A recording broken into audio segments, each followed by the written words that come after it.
All right, to create a table in Excel using Nitro-CELL, we have a function called table create. And this particular function has several different options. What Excel needs is basically the name of the table that you're going to be creating. And then also, we also need to be able to know that name for other operations that we're going to be performing in Nitro-CELL if we want to reference that table in some way for either reading or writing. So in this case, I'm going to call it my table. You can create columns as part of this process if you want to. You're not going to need to probably 99% of the time, mainly because Nitro-CELL table functions can automatically create columns and then populate the table with data based on the type of function you're using. So it is possible. It's just a comma separated value list, but we're not going to demonstrate this aspect for right now because it's so rarely used.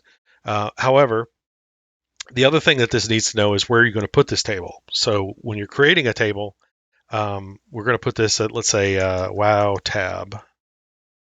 And I don't have a wow tab down here in my list, but we're going to tell it we want it on a tab called wow tab. And we're going to put this also at, let's say, F6.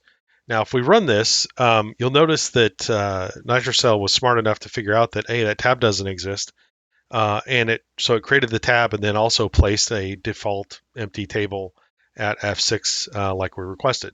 Now, the reason you know it's a table is it looks a little bit different than most other Excel functionality, and it has this little handle down here on the side. And if you click into it, a new tab will come up that'll give you some options to show you like what's the name of the table, some other formatting options or aggregate options that go with it.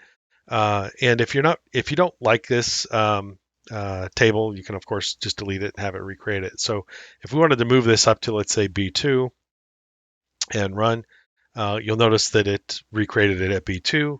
If we came in and we said, hey, let's go over and stick this at G6 and run, you'll notice that the tab was already there and the table was already there. So it didn't create it over here where we wanted it to be because the table already existed.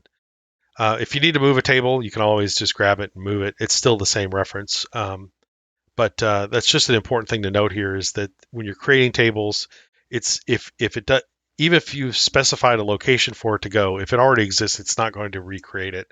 However, it will clear it. So I'm going to clear this out just from scratch here, and I want to show you something else that's kind of nifty. So let's say that hypothetically we wanted to get the list of parameters using the table parameters function, and we want to get them from all of the part files. We want all of the parameters, and we'll just write those to my table. Now, this table doesn't exist in the worksheet right now, and I'm just showing this as an example of why you don't need to create column titles because the function that you're calling that references that table will pick up on the fact that it's an empty table and it's a Nitro-CELL default table. And when we run this, it will automatically create the columns that are needed and start writing the data in according to the requirements of the function that's there. If we change this function to something else like get files for the table version of this, and let's say we just want all of the part files, because this table is already created and has columns already here that are expected for parameters, if we try to run this, you'll notice we get an error. It says, wait a minute, the columns don't match what's expected.